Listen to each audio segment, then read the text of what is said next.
I am committed to strengthening our relationship with the democratic nations in this hemisphere. I will continue to seek solutions to the problems of this region through dialogue and multilateral diplomacy.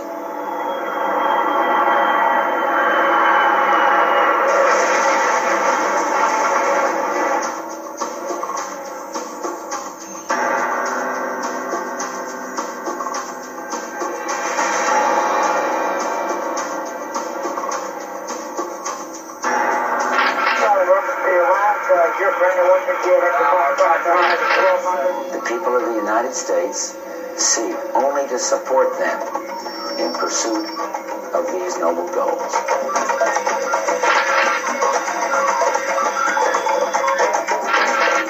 Thank you very much. Now, 1 Charlie, 7 November, go.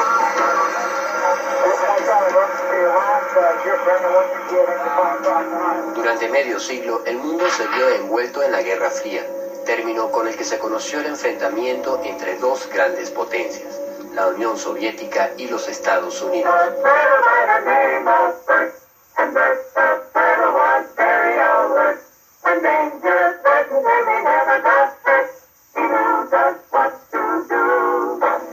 We have been compelled to create a permanent armaments industry of vast proportions.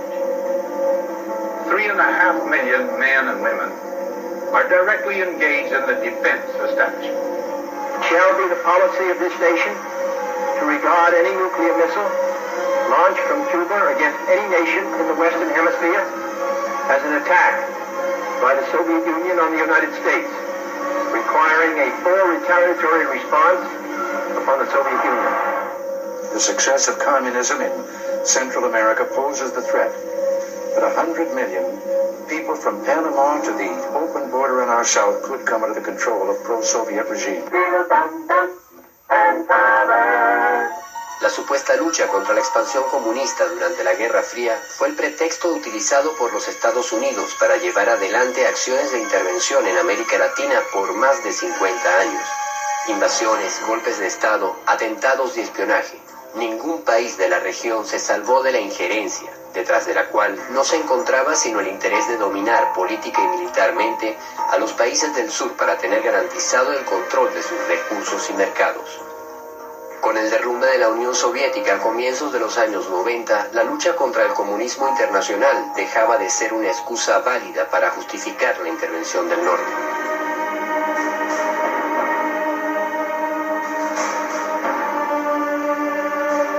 La misión de la CIA y el Pentágono alrededor del mundo perdía su razón de ser al desvanecerse el fantasma del comunismo.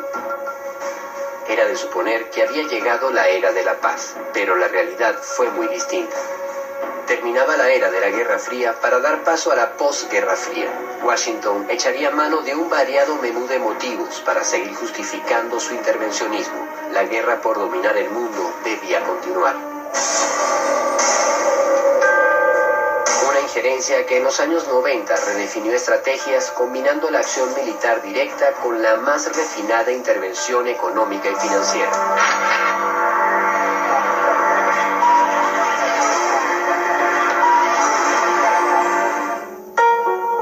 En 1988, Estados Unidos elige como presidente a George Herbert Walker Bush, un tejano heredero de una gran fortuna petrolera y con unos antecedentes muy particulares. Que en los años 90 está el padre de Bush. El padre de Bush antes era el director de la CIA. Si de algo sabía el nuevo presidente estadounidense, era de petróleo y de espionaje. Herbert Bush había llegado a ser el director de la Agencia Central de Inteligencia a mediados de los años 70, conectándose con elementos de la mafia que marcarían hitos en la historia del terrorismo mundial. Él tenía conocimientos y relaciones muy de cerca con gente como Orlando Bush, con Posada Carriles, incluso en la época en cual él fue jefe de la CIA, es cuando se hizo uno de los actos tan horribles dentro de los Estados Unidos, que era el asesinato de Orlando Letelier.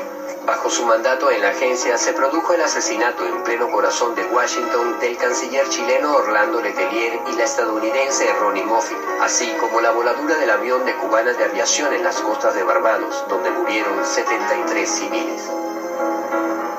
Una de las primeras medidas del nuevo presidente estadounidense fue la de indultar al terrorista Orlando Bush implicado en esos crímenes, quien se encontraba preso por haber disparado un bazooka contra un barco en pleno puerto de Miami. Este indulto sorprendió a muchos, pero no a la mafia cubanoamericana que gobernaba el estado de la Florida y se mantenía muy unida en compromisos y negocios con la dinastía de la familia Bush. Mr. President, it is an honor and a thrill that you have come to Miami on behalf of my campaign. I'm extremely grateful for all of your support and encouragement in the past weeks.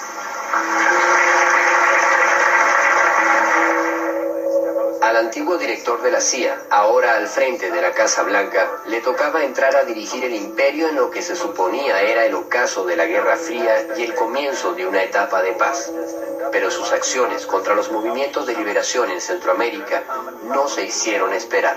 La política militar fue la continuidad de la que traía Reagan. Seguir apoyando al ejército con asesores y con armas. El ejército de El Salvador tenía 50 asesores de Estados Unidos. La ayuda militar y económica llegó a superar el presupuesto nacional. En ese periodo era solución militar y apoyo al ejército. A 6 meses del nombramiento de Bush como presidente, se produce en la República de El Salvador una de las masacres más sonadas de la historia centroamericana: el asesinato de 6 jesuitas a manos de exalumnos de la Escuela de las Américas. Y la decisión de asesinar a los jesuitas la tomó el alto mando. Fueron enjuiciados 14 militares y apresados. El ejército asumió el asesinato. Para buena parte de la opinión pública mundial, estaba claro desde dónde se movían los hilos de aquel hecho, que se sumaba a las masacres contra civiles, que durante 12 años se venían ejecutando con financiamiento estadounidense en la República de El Salvador. The question is, why are we supporting El Salvador? No, the question was, why are we killing priests in El Salvador? The answer is we're not. Now you be quiet. President Cristiani is trying to do a job for democracy, and the left-wing guerrillas must not take over El Salvador. Estados Unidos tenía el control realmente del ejército. Estados Unidos entrenaba a los militares allá, y no solo a los militares de bajo rango, sino que los generales. El general Vargas, que era el subjefe del Estado Mayor, tuvo participación en la Escuela de las Américas, recibió cursos. Uno de los autores de aquella masacre huyó de la justicia escondiéndose en el lugar que consideraba el mejor refugio para asesinos de su calaña, los Estados Unidos. La agencia y el Pentágono se lavaron las manos durante años con ese caso, aplicando uno de los recursos más utilizados por la injerencia: la negación plausible. One of the things that all spy agencies are concerned with, and the United States has more than one, is called plausible deniability. In other words, so that if somebody is caught or something is exposed, there is a way to deny that the agency had a role. Name of God! Stop the repression in El Salvador! Look at this guy. Look at this fella. What's your position? Stop the repression in El Salvador! Our tax dollars are killing priests! El mismo año en que asesinan a los sacerdotes jesuitas en El Salvador, otro lugar de Centroamérica sentiría la escalada de la injerencia del norte: Panamá. El vecino del norte debe ir disminuyendo tanto tropa como equipos hasta que el 31 de diciembre de 1999 salga el último soldado estadounidense del Canal de Panamá y nuestro país asuma de una manera total la plena jurisdicción sobre la franja canalera. Pocos países del mundo han sentido la injerencia norteña por tanto tiempo como Panamá. El canal de navegación que une el Atlántico con el Pacífico es una de las principales rutas comerciales del mundo. Desde su construcción, Estados Unidos administraba el canal como suyo, sin importar que estuviese en territorio de otro país. La zona del canal es territorio soberano estadounidense, al igual que Alaska y los estados creados por la compra de Luisiana. Lo compramos y el general Torrijos debe entender que nos vamos a quedar con él. Alrededor de 12 bases militares norteamericanas instaladas en suelo panameño dominaban el país a su antojo. La protección del canal es derecho y responsabilidad del gobierno de los Estados Unidos, y ese es el principal objetivo de la presencia de las fuerzas militares en la zona. La presión del pueblo panameño y la conducción de su presidente Omar Torrijos logró la firma en 1977 de un acuerdo que se conoció como el Tratado Torrijos-Carter. Estados Unidos se comprometía a ir disminuyendo su presencia militar en el canal y este pasaría a ser manejado en 1999 por su legítimo dueño, la República de Panamá. Pero Bush tenía otro plan. Estados Unidos ha contrariado el derecho internacional, violando en forma repetitiva los tratados, incrementando su número de efectivos y armamentos de guerra, desconociendo el principio de participación creciente de Panamá en la operación canalera.